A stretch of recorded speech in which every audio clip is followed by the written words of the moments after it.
आपण अनेक वेळा राजकीय नेत्यांच्या निधनानंतर पोकळी निर्माण झाली अशा प्रकारचं वक्तव्य करतो. खरं म्हणजे ज्यावेळी एखादा ज्येष्ठ नेता आपल्यातनं ते निघून जातात, अनेक वर्षात त्यांनी काम केलेलं असतं, त्यावेळी त्यांच्या निधनाने त्यांची कमतरता जाणवते, ती पोकळी नसते. पण ज्यावेळी अजितदादांसारखा एक व्यक्ती जो राजकीय क्षेत्रामध्ये स्थिरावलेला आहे, ज्यांनी राजकीय क्षेत्राला वेगवेगळ्या पद्धतीनं पादांकरात केलं आहे, ज्यांनी राजकीय क्षेत्रामध्ये आपलं स्वतःचं अस्तित्व नेतृत्व निर्माण केलं आहे आणि ज्या व्यक्तीकडे समाज आणि संपूर्ण क्षेत्र भविष्याच्या दृष्टीनं पाहत आहे, असा व्यक्ती ज्यावेळेस निघून जातो त्यावेळी खऱ्या अर्थानं पोकळी निर्माण झाली हा जो शब्द आहे, त्या शब्दाची व्याख्या काय आहे ही आपल्याला लक्षात येते. कारण तो असा क्षण असतो की ज्यावेळी आपल्याला लगेच लक्षात येतं की आता अशा प्रकारचे अजितदादा दुसरे होऊ शकत नाही. त्यामुळे ही जी पोकळी आहे ही पोकळी भरून काढणं हे अत्यंत कठीण आहे. आणि म्हणून मला असं वाटतं की खऱ्या अर्थानं त्यांचं अकस्मात निधन हा आपल्या सर्वांकरता एक धक्का देखील त्या ठिकाणी आहेच. खरं म्हणजे मंत्रिमंडळाच्या बैठकांमध्ये, जनतेमध्ये जात असताना, प्रसार माध्यमांमध्ये, जाहीर कार्यक्रमांमध्ये, अधिवेशन चालू झाल्यानंतर अजितदादांचं अस्तित्व हे सगळीकडे ठळकपणे जाणवायचं. कारण आपल्याला कल्पना आहे की प्रत्येक गोष्ट ही शिस्तीत झाली पाहिजे अशा पद्धतीनं सातत्याने अजितदादांचं त्या ठिकाणी म्हणणं असायचं. आणि सकाळी 6 वाजल्यापासून काम करणारा नेता अशा पद्धतीनं त्यांची ख्याती होती. कार्यमग्नता जीवन भावे, मृत्यू हीच विश्रांती हे काव्यवचन खरं म्हणजे अजितदादांच्या जीवनाकडे आपण बघितलं तर आपल्याला ते सत्य वाटतं. कारण अखंड जीवनामध्ये कार्यमग्न असलेले अजितदादा, प्रत्येक क्षणाचा नीट उपयोग करणारे अजितदादा, कुठलीही गोष्ट नियोजन केल्याशिवाय न करणारे अजितदादा, या सगळ्या गोष्टी मला असं वाटतं की राजकारणामध्ये खूप विरळ आपल्याला पाहायला मिळतं. खरं तर त्यांचा आणि आमचा दोघांचाही जन्म 22 जुलैचा. दादा माझ्यापेक्षा 11 वर्ष मोठे होते, खऱ्या अर्थानं माझे दादाच होते.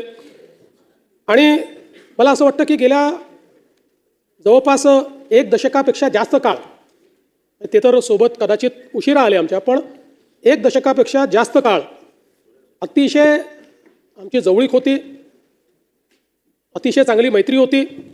त्याच्या आधी देखील आमची, कारण मी 99 साली आलो, त्यानंतर दादांची ओळख झाली, संबंध आणले. पण मी असं म्हणेन की साधारण 2014 नंतर एक भावनिक नातं हे दादांशी तयार झालं. मी अनेक वेळा माझ्या मुलाखतीत म्हणायचो की राष्ट्रवादी काँग्रेस आमचं स्ट्रॅटेजिक पार्टनर आहे. पण त्याचवेळी माझ्या मनात मात्र मला हे पक्कं माहिती होतं की अजितदादा हे काही स्ट्रॅटेजिक पार्टनर नाही आहेत, तर अंतःकरणातनं आपल्यावर प्रेम करणारा अशा प्रकारचा आपला मित्र म्हणून खरं म्हणजे अजितदादांकडे मी बघितलं आणि त्यांनीही माझ्याकडे त्याच पद्धतीनं बघितलं.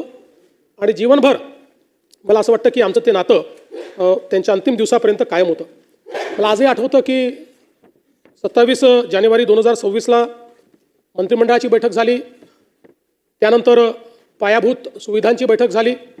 त्याही बैठकीमध्ये अजितदादांनी आपल्या नेहमीच्या सिग्नेचर पद्धतीने सगळ्यांना, जे अधिकारी होते त्यांना विचारलं की मी आज सकाळी माहिती घेतली आहे आणि ज्या प्रकारे कॅपिटल एक्सपेंडिचरमध्ये ग्रॉस व्हॅल्यू ॲडिशन काही राज्यांमध्ये होतं तेवढं आपल्या राज्यात का होत नाही, या संदर्भात तुम्ही काय कारवाई करणार आहात.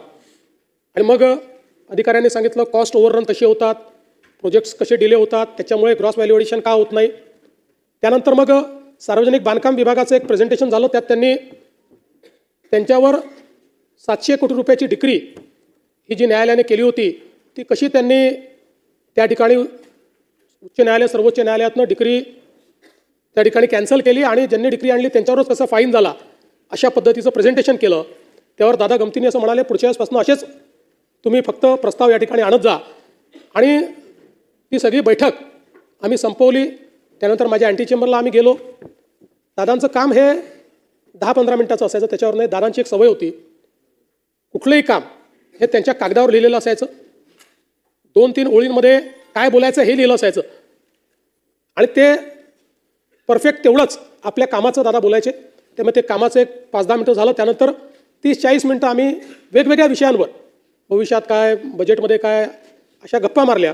जवळपास 1 तास आम्ही त्या ठिकाणी एकत्रित होतो आणि त्यानंतर दादा त्या ठिकाणून गेले. त्यावेळेस खरं म्हणजे ही पुसटशी ही कल्पना नव्हती की कदाचित तीच आपली शेवटची भेट ही दादांची ठरेल. आणि दुर्दैवाने तसंच झालेलं आपल्याला पाहायला मिळालं.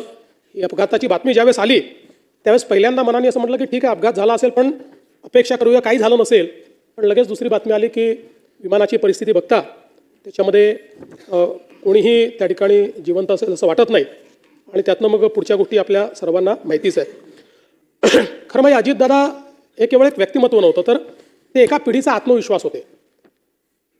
शेतकऱ्यांचा एक कळवळा असलेले, शेतीबद्दल इत्थंभूत माहिती असलेले, शेती, ॲनिमल हजबंड्री या सगळ्या विषयांची पूर्ण जाण असलेले आणि एक प्रकारे मातीतनं तयार झालेलं नेतृत्व असं अजितदादांचं नेतृत्व होतं. त्यांच्या जीवनामध्ये अनेक संघर्ष आले, कुठल्याही संघर्षाला त्यांनी पाठ दाखवली नाही. सातत्याने त्या संघर्षाला सामोरं ते गेले, कधी पोळापुढे झुकले नाहीत.